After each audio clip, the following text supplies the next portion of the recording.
Welcome back, old book. Hello friend, welcome back. आपका स्वागत है आपके अपने ओल्ड बुक चैनल में। और आज हम बात करने वाले हैं सीडीपी सेक्शन का influence of heredity and environment का, जो आपका ये चैप्टर है नंबर 3 चैप्टर है, वंशानुक्रम एवं वातावरण का प्रभाव। तो हम सब लोग जानते हैं कि जो हमारा एनवायरनमेंट है और एक हेरिडिटी यानी वंशानुक्रम जो है हमें इफेक्ट करता है हर प्रकार से। तो चलिए हम इसको एक डिटेल में समझ लेते हैं। टॉपिक जो हमने लिया है इसको हेडिंग वाइज लिया है। तो पहला हेडिंग जो है आपका, पहला हेडिंग है कि वंशानुक्रम का स्वरूप या अवधारणा। तो हम इसमें समझेंगे कि अवधारणा यानी कंसेप्ट के बारे में कि जो वंशानुक्रम है यानी हेरिडिटी है वो है क्या चीज, यानी हेरिडिटी का जो एक स्वरूप होता है वो कैसा होता है। ये थोड़ा सा साइंस से रिलेटेड होगा। अगर आप लोग साइंस के स्ट्रीम के नहीं है तो हो सकता है आपको थोड़ा सा मुश्किल हो सकता है, लेकिन कोई दिक्कत नहीं है। सेल मैंने यहाँ पर लिखा है, सेल का मतलब होता है कोशिका। सेल का मतलब होता है आपका कोशिका। कोशिका आप जानते हैं कि जो मैं या आप जो हम बने हुए हैं, एक सेल जो है हमारी बॉडी जो बनी हुई, एक सेल, 2 सेल, 3 सेल यानी बहुत सारी सेल्स में डिवाइड होके बनती है, यानी हमारी बॉडी सेल्स के माध्यम से बनी हुई होती है। उसके बाद आता है कि जीन। जीन क्या है कि जैसे कि एक आप समझते होंगे कि जैसे कंप्यूटर है, कंप्यूटर का एक प्रोग्राम है और उस प्रोग्राम के अंदर बहुत सारी चीजें होती हैं। तो एक प्रोग्राम एक पर्टिकुलर काम के लिए क्या करता है, मतलब स्पेसिफाई होता है। तो उसी प्रकार से हमारी बॉडी में जो जीन पाए जाते हैं, जीन जो है, एक जीन जो होता है आपका वो एक कैरेक्टर के लिए क्या होता है, कैरेक्टर के लिए स्पेसिफाई होता है, यानी वो एक कैरेक्टर को क्या करेगा, परफॉर्म करेगा। क्लियर? अच्छा, अब हम समझते हैं क्रोमोसोम्स। क्रोमोसोम्स क्या होते हैं? क्रोमोसोम से गुणसूत्र होते हैं, या आपके गुणसूत्र क्या कहलाते हैं? गुणसूत्र। अब गुणसूत्र जो आपके होते हैं यही निर्धारण करते हैं, जो मेल वाला होता है उसका गुणसूत्र होता है XY। क्या होता है? XY। और जो फीमेल का होता है, ये वाला जो हो गया आपका, ये हो गया मेल, और ये हो गया XX जो हो गया आपका फीमेल। क्लियर? सबसे पहली बात बहुत इजी है और बहुत ज्यादा टिपिकल तो नहीं है, लेकिन यहां से क्वेश्चन आ चुका है। उसने पूछा था combinations of females, combinations of females के बारे में पूछा, तो उसने ये दे रखे थे XX या YY। तो मतलब क्या होगा इस टाइप। तो आपको जो फीमेल वाला कॉन्सेप्ट था यानी जो कॉम्बिनेशन था वो था XX, क्योंकि जब XX होता है तो वो फीमेल होती है। तो यहाँ पर हमने देखा कि जो Y वाला आप देख रहे हैं, ये Y गुणसूत्र है, ये आपका क्या करता है, डिटरमाइन होता है यानी निर्धारण करता है कि मेल होगा बच्चा या फीमेल होगा। चलिए ये बात तो थोड़ी डीप होगी, साइंस से रिलेटेड है। अब हम बात समझते हैं जीन और सेल क्या करता है कि क्रोमोसोम्स जो होते हैं उसके अंदर हमारे 46 क्रोमोसोम्स होते हैं। टोटल कितने? 46 क्रोमोसोम्स होते हैं, और इसका जो पेयर होता है वो 23। ठीक है? आपसे क्या पूछेगा? Total of chromosomes number, that is called the 46 chromosomes. Now if we asked pair of chromosomes, then you say 23 pair of chromosomes. Okay, तो ये आपका 23 जो है पेयर होगा क्रोमोसोम्स का, और जो 46 है ये आपके टोटल क्रोमोसोम्स की क्या होगी, संख्या होगी, यानी नंबर होंगे। क्लियर? हमने ये तो समझ लिया कि क्रोमोसोम से भी एक क्वेश्चन आ चुका है पहले के, अगर आपने पेपर देखे होंगे तो उसमें आपको मिल जाएगा देखने को। कभी कभी इस टाइप से भी क्वेश्चन पूछ लेता है कि ऑटोसोम्स क्या होते हैं। तो 22 प्लस X हो सकता है, या आपका 22 प्लस वो Y भी दे सकता है, सॉरी Y भी दे सकता है यहां पर।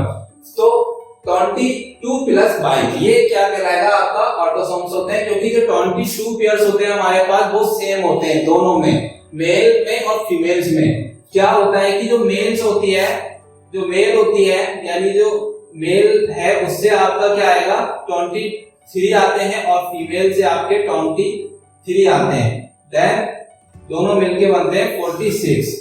तभी तो हम कहते हैं कि मेल और फीमेल के दोनों गुण मिलते हैं और तब जाके एक प्रोडक्ट बनता है जो बेबी आपका होता है, उसमें माता पिता दोनों के गुण पाए जाते हैं। बट जो आपके माता पिता के गुण आए उसमें से कौन सा ज्यादा प्रभावी हो जाए, यानी कौन सा रेसेसिव और कौन सा डोमिनेंट हो जाए, वो वाले गुण आपके दिख जाते हैं। सपोज आपने देखा होगा कि माता आपकी बहुत ज्यादा चंचल स्वभाव की हैं और पापा जी थोड़े एग्रेसिव टाइप हैं, तो जो बच्चा है उसमें गुण कैसे है कि वो बहुत ज्यादा चंचल है, मतलब गुस्सा बहुत कम करता है, अपना एकदम हंसता खेलता रहता है। तो वो क्या हुआ कि वो जो डोमिनेंट वाला कैरेक्टर है माता का, जो मतलब चंचलपन है, वो उनपे प्रभावी हो गया। तो वो चीज क्या हुआ, कैरेक्टर दिख गए, ट्रेड से वो हो गए, दिखने लगे आपके उस चाइल्ड में। लेकिन ऐसा जरूरी नहीं कि नेक्स्ट दूसरा चाइल्ड अगर वो कहते हैं फैमिली प्लानिंग करते हैं तो उसमें भी ऐसा हो, क्योंकि वो डाउन अप में चलते रहते हैं, दब जाते हैं, किसी में उभर जाते हैं, यानी कह सकते हैं रिसेसिव और डोमिनेंट कैरेक्टर्स आते रहते हैं।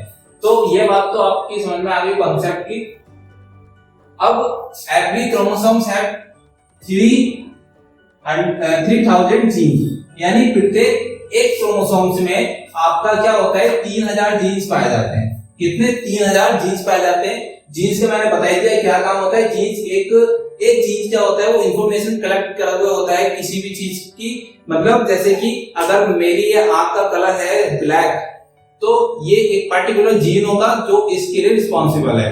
अगर मेरे हेयर जो है आपके ब्लैक है या आपके ब्राउन है, तो वो क्या है, एक पर्टिकुलर जीन है जो डिकोड है उसी के लिए, वो किसी और के लिए काम नहीं करेगा, केवल एक ही के लिए काम करेगा। तो हमारा एक जीन के अंदर 3000 जीन्स पाए जाते हैं, यानी एक क्रोमोसोम्स के अंदर 3000 जीन्स पाए जाते हैं। तो आप समझ सकते हैं 46 क्रोमोसोम्स के अंदर कितने जीन्स पाए जाएंगे, यानी बहुत बड़ी संख्या हो जाती है। इसके बाद डेफिनेशन है साइकोलॉजिस्ट जेम्स ड्रेवर, काफी इंपॉर्टेंट आपकी ये वाली डेफिनेशन है। शारीरिक तथा मानसिक विशेषताओं का माता पिता से संतानों में हस्तांतरण होता है। मतलब कहने का ये जो हमारी ऑफस्प्रिंग्स दैट इज कॉल्ड, आपके जो मतलब चाइल्ड होते हैं यानी जो संतान है उसको बोलते हैं ऑफस्प्रिंग्स।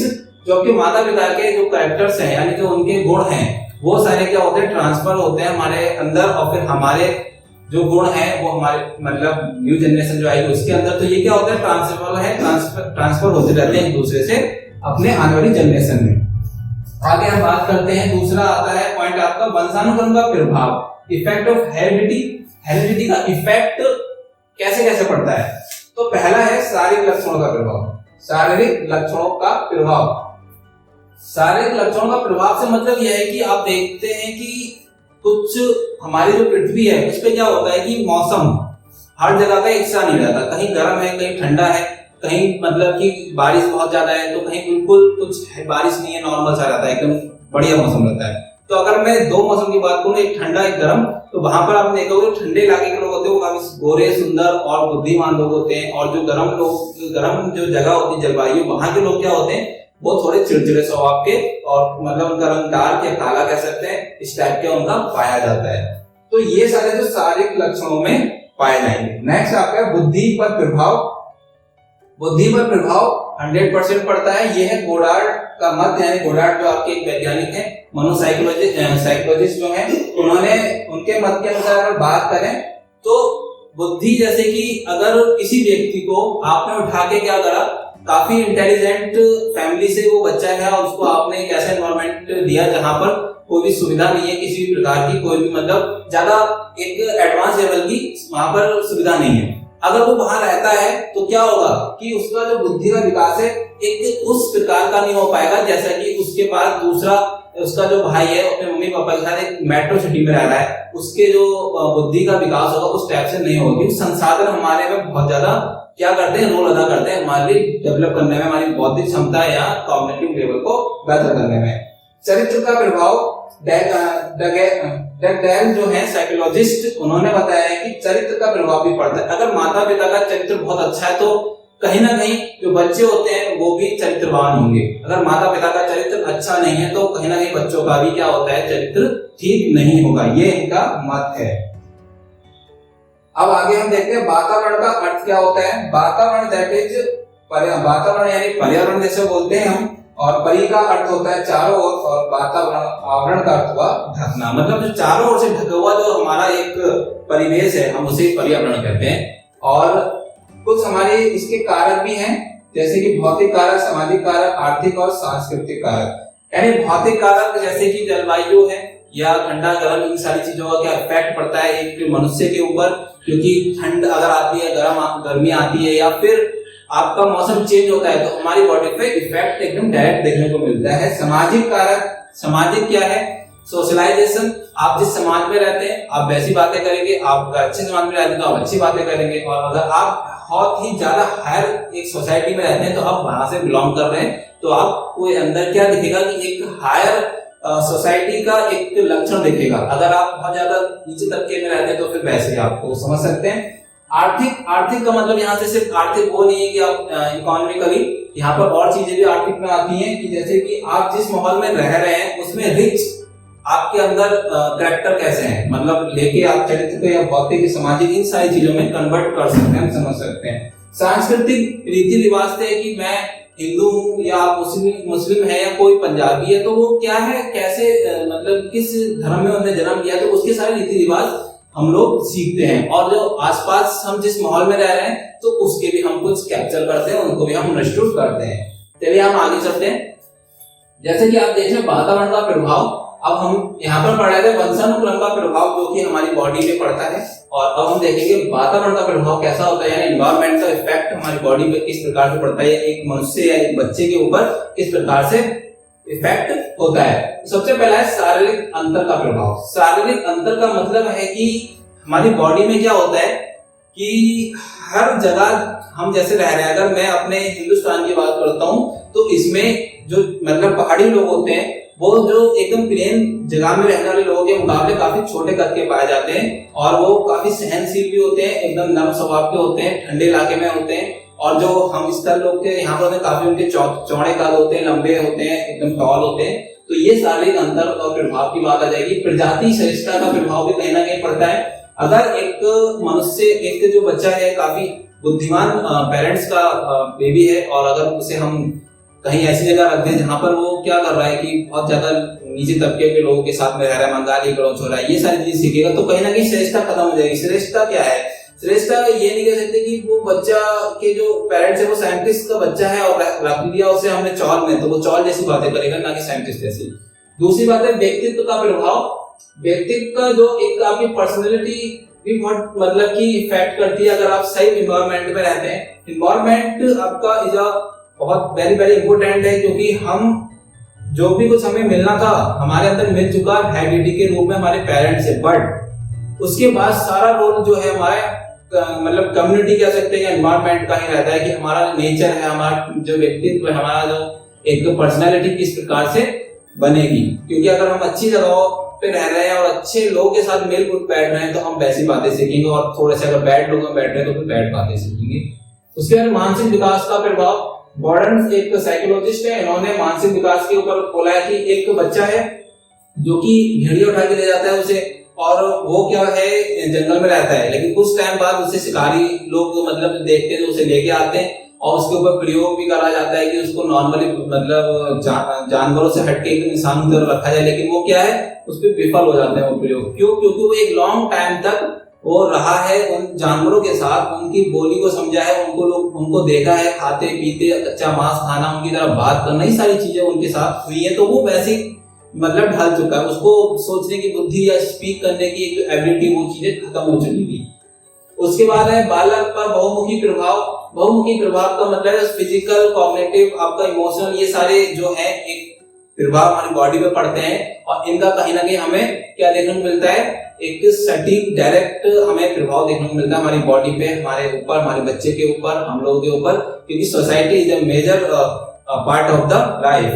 तो एब्रोन के जंगली मतलब जानवर जो थे बालक को उठा के ले गए थे, जिसमें उन्होंने क्या करा कि वो वहां पर रहा, उनके साथ ही पला बड़ा हुआ, तो वैसे ही मांस खाता था, वैसे ही चारों पैरों से चलता था, वो सारी चीजें वैसे करता था जैसे एनिमल करता है, उसमें ह्यूमन जैसा कोई भी कैरेक्टर नहीं पाया गया था। और उसके बाद है शिक्षा में हेरिडिटी एनवायरनमेंट का क्या प्रभाव है या क्या इफेक्ट है। तो आप सब लोग जानते हैं कि शिक्षा जो है आज के डेट में एनसीईआरटी 2005 है आपका नेशनल करिकुलम, उसमें हमारी जो शिक्षा है वो कैसी बनाई गई है, चाइल्ड सेंटर बनाई गई है, उसमें बच्चे को एक महत्व दिया गया है और बच्चा हमारा जो है केंद्र है।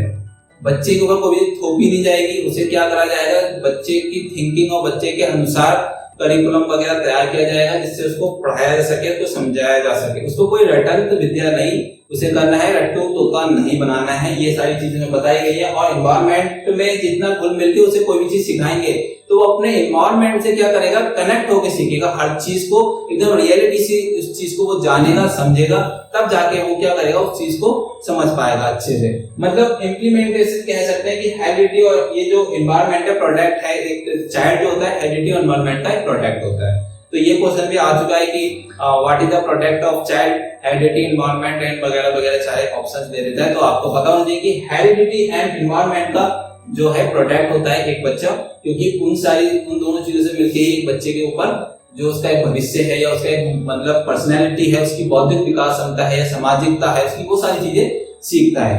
तो कहीं ना कहीं वो सारी चीजें हमारे ऊपर डिपेंड करती है और हमें इम्पैक्ट करती है डायरेक्ट। तो आई होप आपको ये लेक्चर काफी पसंद आया होगा। अगर आपको ये लेक्चर बहुत अच्छा लगा तो आप मेरी वीडियो को लाइक सब्सक्राइब करें और ज्यादा से ज्यादा इसको शेयर करें। Thank you for watching. Thank you for watching my channel and please like, subscribe and share.